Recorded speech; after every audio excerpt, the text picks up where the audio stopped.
Fontaine is right around the corner, and whether you're excited about the new whole region or the diving mechanic and animation added to the game or the lovely dancing robots, of course new characters are always going to be present alongside with everything new. So as usual, obviously today we have an important video discussing about the new upcoming characters as well as some of the characters that would be featured in patch 4.0. so that you can have a good understanding and decide to pull wisely. Now guys, in collaboration with Paimon's Bargain, we'll be doing a huge giveaway when patch 4.0 arrives. So if you are new to the channel, don't forget to subscribe and join my Discord server where the giveaway will be held. I'm sure there's going to be a big chance for you to win a lot of Primo Gems and save up for Fontaine characters. And so with that out of the way guys, let us jump right into today's video.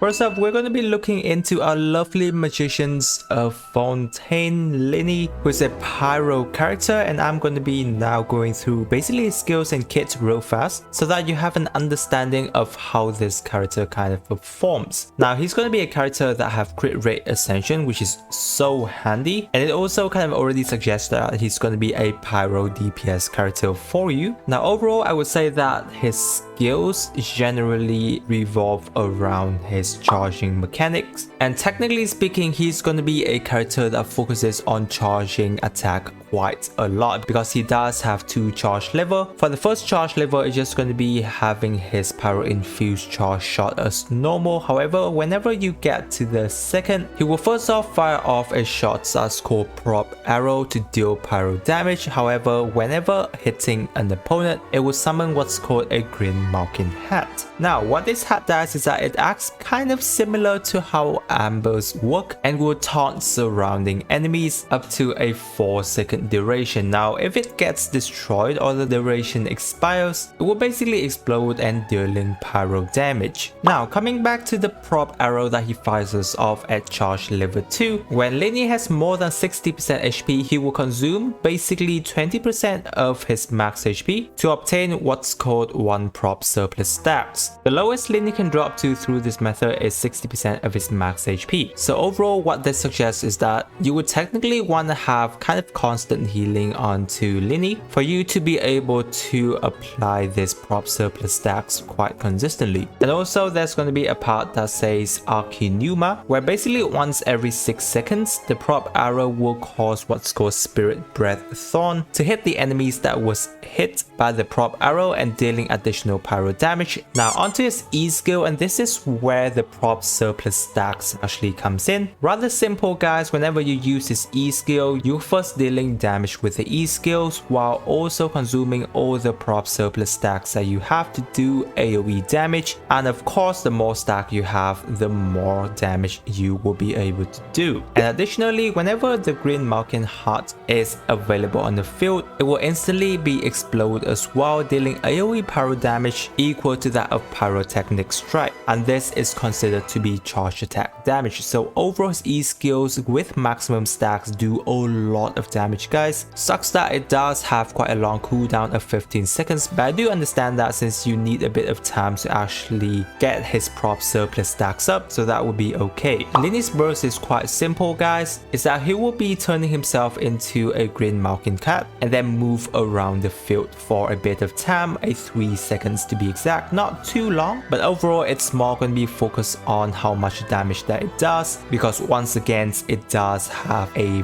very high scaling, plus it's also only a 60 energy cost, so it doesn't really cost that much, where it's going to be helping him a lot on the energy regen side as well. For Lyney's first passive, it basically surrounds the green marking hat that was summoned from his prop arrow, and so upon hitting an opponent it will restore him 3 energy and increase his damage by 80% of his attack as well, so that's going to be additional damage to his sides. But his second passive is where things gets really good, is that whenever he's dealing damage to opponents opponents that are affected by Pyro. His base attack will be increased by 60%, and every Pyro party members that is alongside with him, it will give him a further 20% bonus with a maximum of 100% increase in damage. Or in other words, it's gonna be a maximum of another 2 Pyro characters onto his team, where as the name already suggested, he would be a character that loves to perform in a mono Pyro team. So that's gonna be the overall skills and kits of Lyney. I hope you have quite a decent understanding of that. And so now I kind of want to discuss a bit around his potential pros and cons. Now of course he isn't a release character yet, so all of these are going to be speculation. However, from the skills information that he has been given, I would say that he's going to be a character that deals a lot of damage. Lyney is going to be focusing on charge attack just like Ganyu. As we have seen, he does have very high scaling, and I do believe one of the reasons why they put it as it is because he was meant to be played in a mono Pyro team where there isn't really too much of a reaction base. But of course Vaporize and Melt and of course Bergian teams will be discussing more about his team comps later on, other teams that he can be working on to as well. Now I know we're going to be comparing him a lot to Ganyu, but it's only going to be playstyle guys, because it is going to be charge attack. His mechanic is going to be a bit different in that you do have to manage his HP in order to get the prop surplus stacks as much as you can, since he will be depending a lot onto his E skill damage too, as it have an insanely high scaling at maximum stack. I won't be going too in depth into his build in this video, and I will just leave it for another video, but we will need to be using the new artifact sets onto him since it's, you know,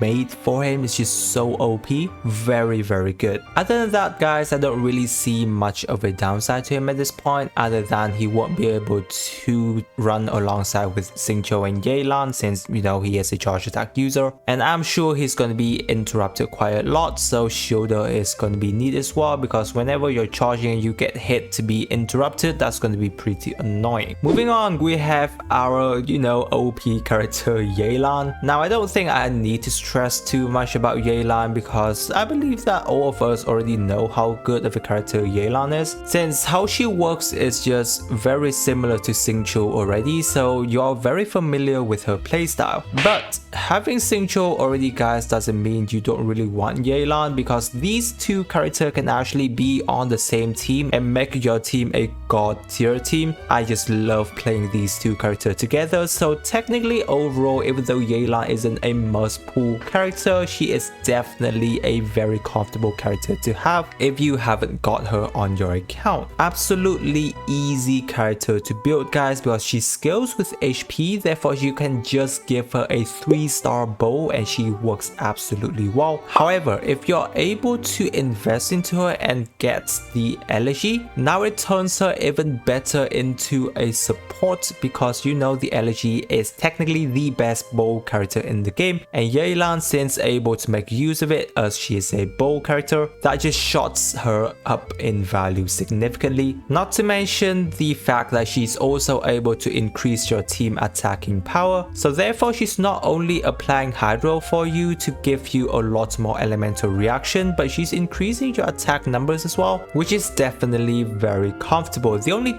downside I would say to her right now is that unlike Xingqiu, she doesn't really have access to any kind of defensive capability for the team, because Xingqiu's give you resistance to interruption and as well as healing. Having Yelan wouldn't really give you that, and she's more kind of like a character that focuses everything into giving you attack increase, which is why, as I have mentioned, Xingqiu and Yelan's are characters that kind of complements to each other rather than trying to replace one and another into a team. Next, surprisingly, we're going to be having Zhongli back, which is kind of weird at the very start of a patch. I don't know why they're giving us an Archon, but I'm not complaining either, since once again we don't even have to discuss too much about Zhongli, because his defensive capability and support is still one of the top tier in the game. Shielding, no one's going to be beating him, I believe, in all of Genshin Impact, so if you have Zhongli, your shield capability is already very comfortable. Not to mention he have access to resistance shred, which is still one of the rarest skills in the game, and he does that absolutely fantastic. running him alongside with tenacity set, and you're basically getting an additional 20% attack increase already. And he himself also have access to a lot of burst damage output. Therefore, even though he is a support character, he's still going to be able to do damage to the team, additionally with a petrification for his burst, which is really nice. Now, there isn't too much of a downside regarding to Zhongli. However, it's more going to be about how you use him specifically, because not always you're going to be having him on the team. Because if you've already got a good enough healer, Zhongli is going to be hard to use on a team at times, simply because of his synergy from Geo. Because while of course Geo is technically the worst element whenever it comes to elemental reactions, since it absolutely have no elemental reactions apart from giving you some extra shield. Not to mention, whenever there's gonna be enemies that ignore shield, then you know Zhongli is gonna be completely useless. The good thing though is that we don't really see too much of those enemies at this time. I don't know how is it gonna be in Fontaine yet, so Zhongli's shield should still be safe and top tier at this point. But overall guys, if you're still having trouble, especially in the Abyss where you keep on dying, Zhongli is absolutely an amazing character you want to have. There's no question to that. And then now we have our most favorite husbando, Childe. He's been back for so many times now. I don't know how many reruns Childe's having at this point, and I'm quite surprised that he is going to be placed at the very start of Fontaine too. However, from after watching the live stream, and we already see that Childe is going to be having a bit of showtime in the Archon quest, it does kind of make sense that he's back at this point, because now everyone's gonna get to experience how cool he is in the Archon quest. And of course, those who love husbando and haven't have him on the account is gonna be tempted to pull for Childe and increasing sales of Genshin Impact for Hoyoverse again. But aside from, you know, how handsome and cool he is as a husbando, Childe is still Childe, guys. Whatever he does best, I still say that he is still pretty good at. Now guys, Childe is basically a highly technical enabler who increases his team's damage. So overall, he's gonna be there to enable your sub DPS deal more damage. Therefore, generally, you're not gonna be seeing Childe doing high numbers himself compared to your other team members, but nonetheless, he himself is still capable of dealing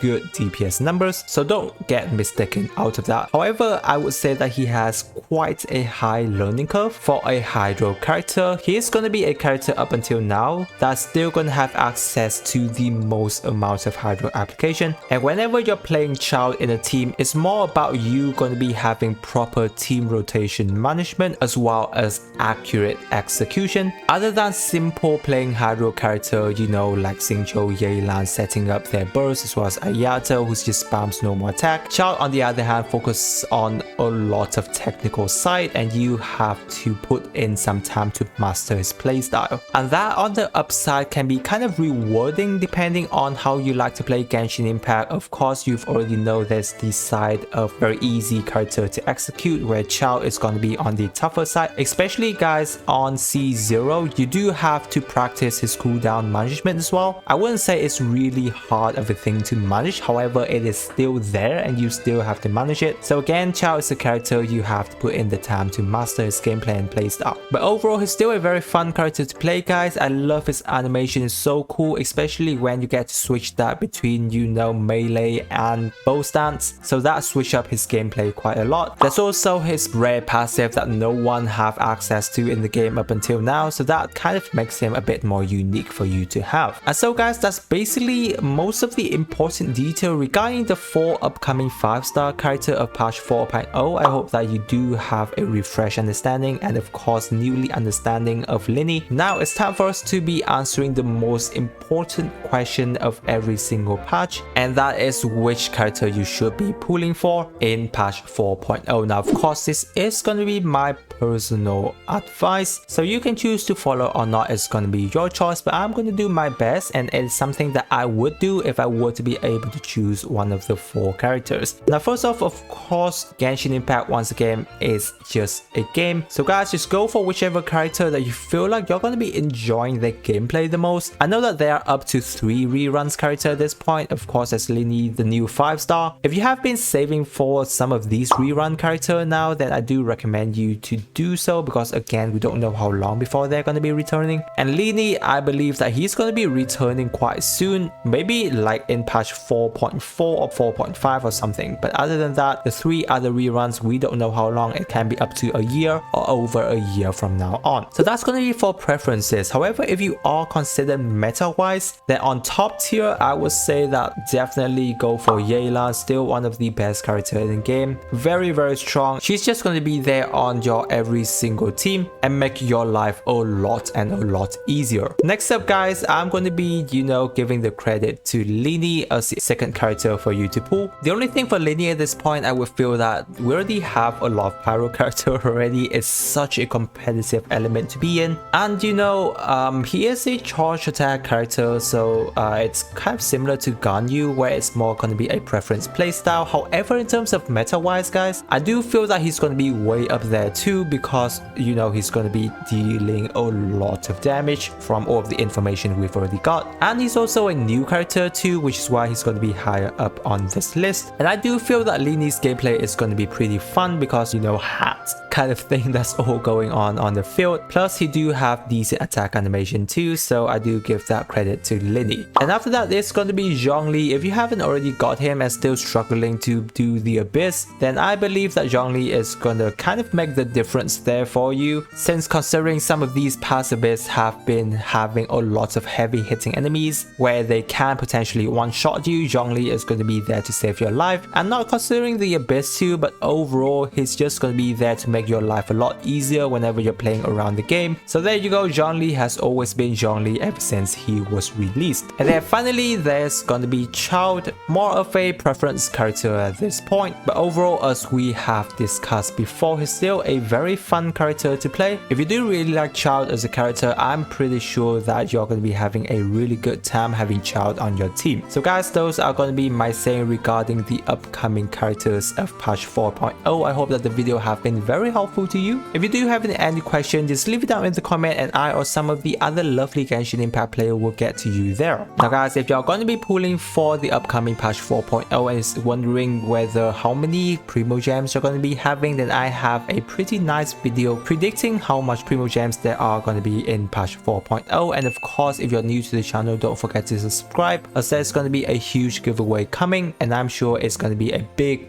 chance for you to grab a lot of Primo Gems. Again, I really appreciate you guys sticking with me till this part of the video, and with that, I wish you a super day, and I will catch you on my next video.